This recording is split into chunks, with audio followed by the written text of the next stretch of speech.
대통령의 국민무시가 어제 오늘의 일은 아닙니다만 이제는 도를 넘고 있는 것 같습니다.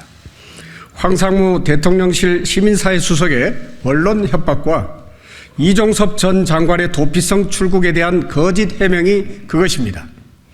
황상무 대통령실 시민사회 수석은 지난 14일 기자들과 함께한 자리에서 MBC는 잘 들어라 라며 과거 정보사령부 소속 군인들이 기자를 회칼로 공격한 사건을 언급했습니다.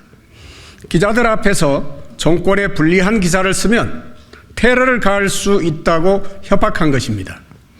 언론단체들과 야당이 사퇴를 요구하자 대통령실 출입기자 알림방에 사과 말씀드립니다 라는 4줄짜리 사과문을 올렸습니다. 앞으로는 공직자로서 언행을 각별히 조심하고 더 책임있게 처신하겠다고 합니다. 사과가 아니라 사퇴를 거부한 것입니다. 언행도 잘못됐고 처신도 문제지만 상황 파악도 하지 못하고 있습니다. 중대한 잘못을 한 참모의 책임 있는 처신은 사퇴하는 것입니다. 윤석열 대통령은 상황 파악을 제대로 하고 있습니까? 핵심 참모의 언론인 회칼 테러 협박을 단순 말실수로 보고 있는 것은 아닙니까? 이번 황 수석의 발언은 윤 대통령이 미국 순방 중에 욕설을 했다고 보도한 MBC를 없애버렸으면 좋겠다는 대통령실의 인식이 그대로 드러난 것은 아닙니까? 윤석열 대통령은 직접 사과하고 황 수석을 해임해야 합니다. 황 수석 발언에 대해서 언론단체와 야당뿐 아니라 여당 인사들도 비판적인 목소리를 냈습니다. 한동훈 비대위원장을 비롯해 여러 여당 정치인들이 황상무 수석의 자진 사퇴를 요구하고 있습니다. 여당이 보기에도 황 수석의 발언은 언론에 대한 협박이고 그에 대한 사과는 미흡했다는 뜻입니다. 또한 황 수석은 5.18 민주화 운동에 대한 배후설을 제기하기도 했습니다. 이런 사람을 시민사회와 종교계와 소통해야 하는 시민사회 수석으로 임명하는 것부터 윤석열 정부의 비뚤어진 역사관과 언론관을 보여줍니다. 부적절한 인사의 잘못된 행동에 관해 윤석열 정부의 책임을 물어야 합니다. 민주당은 이종섭 전 국방부 장관을 해외로 도주시킨 윤석열 대통령을 공수처에 고발했습니다. 대통령의 지시에 따라 위법적인 출국을 도운 조태열 외교부 장관, 박성재 법무부 장관도 함께 고발했습니다.